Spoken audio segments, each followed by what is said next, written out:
A las autoridades de las Naciones Unidas, los representantes de los distintos países que la integran y todos los ciudadanos del mundo que nos estén mirando, buenas tardes. Para aquellos que no lo saben, yo no soy político, soy un economista liberal libertario, que jamás tuvo la ambición de hacer política y que fue honrado con el cargo de presidente de la República Argentina frente al fracaso estrepitoso de más de un siglo de políticas colectivistas que destruyeron nuestro país. Este es mi primer discurso frente a la Asamblea General de las Naciones Unidas y quiero aprovechar para, con humildad, alertar a las distintas naciones del mundo sobre el camino que están transitando hace décadas y sobre el peligro que implica que esta organización fracase en cumplir su misión original. No vengo aquí a decirle al mundo lo que tiene que hacer.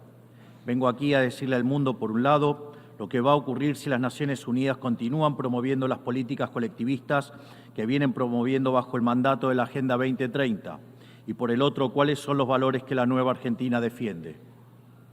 Quiero, sí, comenzar dando crédito cuando el crédito corresponde. La Organización de Naciones Unidas nace del horror de la guerra más cruenta de la historia global, con el objetivo principal de que nunca volviera a ocurrir. Para ello, la organización grabó en piedra sus principios fundamentales en la Declaración Universal de Derechos Humanos. Ahí se consignó un acuerdo básico en torno a una máxima, que todos los seres humanos nacen libres e iguales en dignidad y derechos. Bajo la tutela de esta organización y la adopción de estas ideas, durante los últimos 70 años la humanidad vivió en periodo de paz global más largo de la historia, que coincidió también con el periodo de mayor crecimiento económico de la historia. Se creó un foro internacional donde las naciones pudieran dirimir sus conflictos a través de la cooperación, en vez de recurrir instantáneamente a las armas, y se logró algo impensado: sentar de manera permanente a las 5 potencias más grandes del mundo en una misma mesa, cada una con el mismo poder de veto, a pesar de tener intereses totalmente contrapuestos. Todo esto no hizo que el flagelo de la guerra desapareciera, pero se logró por ahora que ningún conflicto escalara a proporciones mundiales. El resultado fue que pasamos de tener 2 guerras mundiales en menos de 40 años, que en conjunto se cobraron más de 120 millones de vidas, a tener 70 años consecutivos de relativa paz y estabilidad global, bajo el manto de un orden que permitió al mundo entero integrarse comercialmente, competir y prosperar. Porque donde entra el comercio no entran las balas, decía Bastiat. Porque el comercio garantiza la paz, la libertad garantiza el comercio y la igualdad ante la ley garantiza la libertad. Se cumplió, en definitiva, lo que consignó el profeta Isaías y se lee en el parque cruzando la calle. Dios juzgará entre las naciones y arbitrará por los muchos pueblos. Forjarán sus espadas en rejas de arado y sus lanzas en podadoras. Nación no tomará espada contra nación, nunca más conocerán la guerra.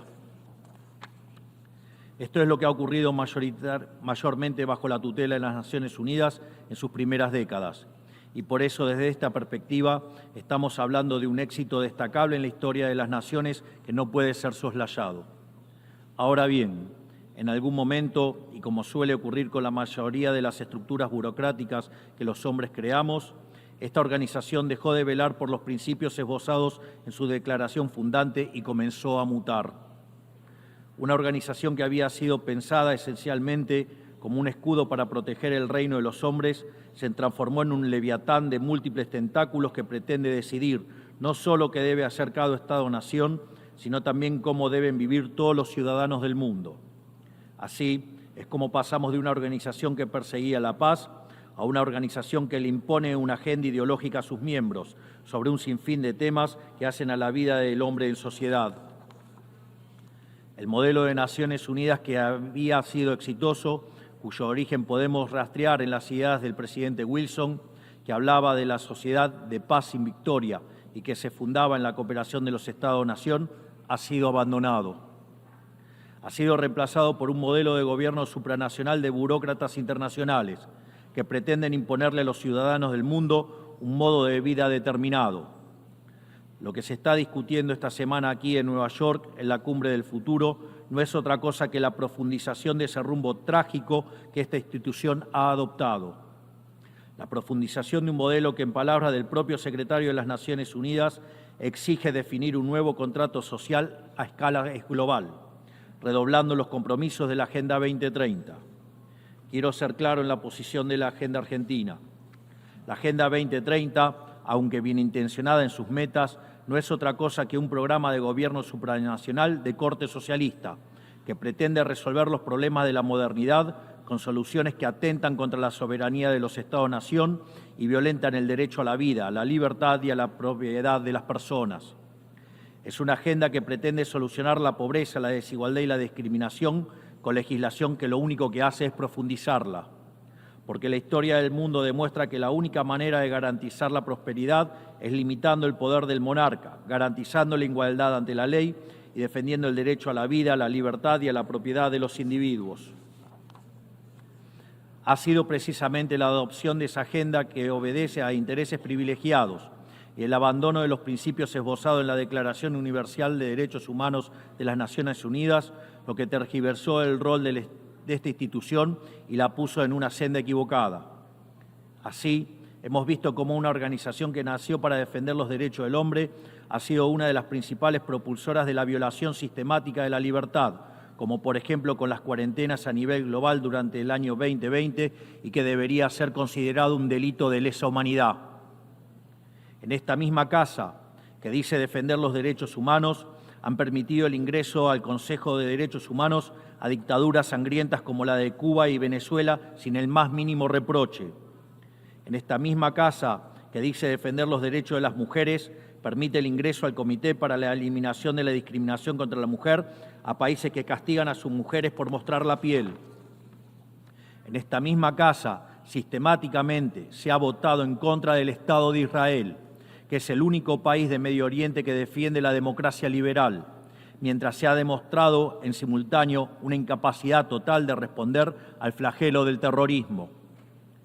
En el plano económico, se han promovido políticas colectivistas que atentan contra el crecimiento económico, violentan los derechos de propiedad y entorpecen el proceso económico natural, llegando a impedirle a los países más postergados del mundo gozar libremente de sus propios recursos para salir adelante.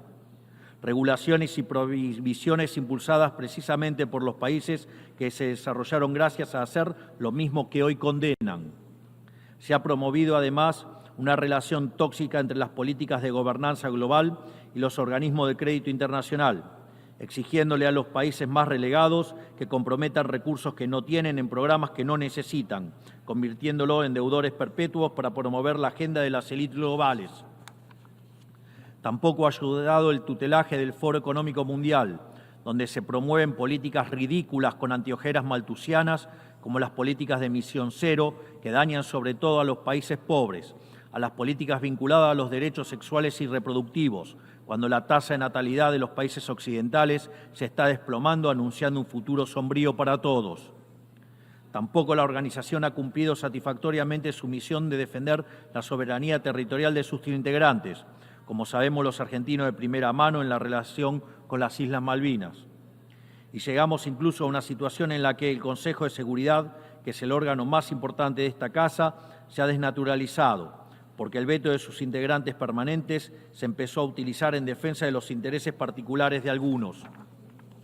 Así estamos hoy, con una organización impotente en brindar soluciones a los verdaderos conflictos globales, como ha sido la aberración y aberrante invasión rusa a Ucrania, que ya le ha costado la vida a más de 300.000 personas, dejando un tendal de más de 1 millón de heridos en el proceso. Una organización que en vez de enfrentar estos conflictos invierte tiempo y esfuerzo en imponerle a los países pobres que cómo y deben producir, con quién vincularse, qué deben comer y en qué creer, como pretende dictar el presente pacto del futuro. Toda esta larga lista de errores y contradicciones no ha sido gratuita, sino que ha redundado en la pérdida de credibilidad de las Naciones Unidas ante los ciudadanos del mundo libre y en la desnaturalización de sus funciones. Por eso, quiero hacer una advertencia. Estamos ante un fin de ciclo. El colectivismo y el postureo moral de la agenda woke se han chocado con la realidad y ya no tienen soluciones creíbles para ofrecer a los problemas reales del mundo. De hecho, nunca las tuvieron. Si la Agenda 2030 fracasó, como reconocen sus propios promotores, La respuesta debería ser preguntarnos si no fue un programa mal concebido de inicio, aceptar esa realidad y cambiar el rumbo. No se puede pretender persistir en el error redoblando la apuesta de una agenda que ha fracasado. Siempre ocurre lo mismo con las ideas que vienen de la izquierda. Diseñan un modelo acorde a lo que el ser humano debería ser, según ellos, y cuando los individuos libremente actúan de otra manera, no tienen mejor solución que restringir, reprimir y coartar su libertad. Nosotros en Argentina ya hemos visto con nuestros propios ojos lo que hay al final de este camino de envidia y pasiones tristes. Pobreza, embrutecimiento, anarquía y una ausencia fatal de libertad. Todavía estamos a tiempo de apartarnos de ese rumbo.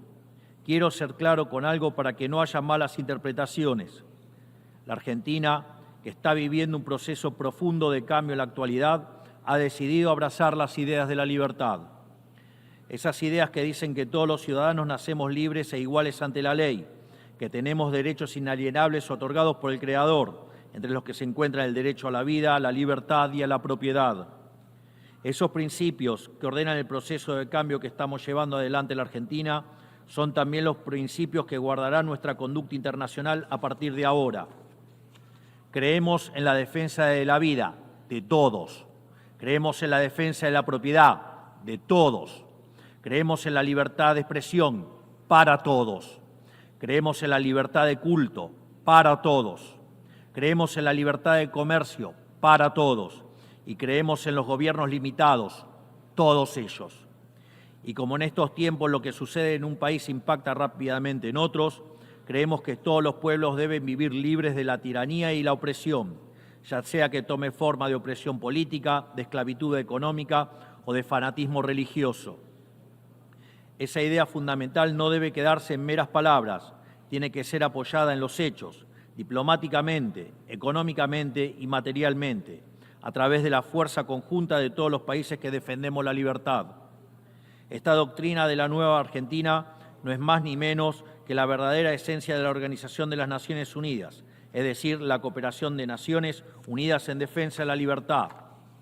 Si las Naciones Unidas deciden retomar los principios que le dieron vida y volver a adaptar el rol para la que fue concebida, cuente con el apoyo inclaudicable de la Argentina en la lucha por la libertad.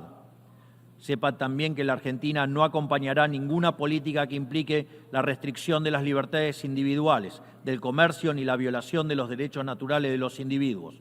No importa quién la promueva ni cuánto consenso tenga esa institución. Por esta razón, queremos expresar oficialmente nuestro disenso sobre el Pacto del Futuro firmado el día domingo e invitamos a todas las naciones del mundo libre a que nos acompañen, no solo en el disenso de este pacto, sino en la creación de una nueva agenda para esta noble institución, la agenda de la libertad.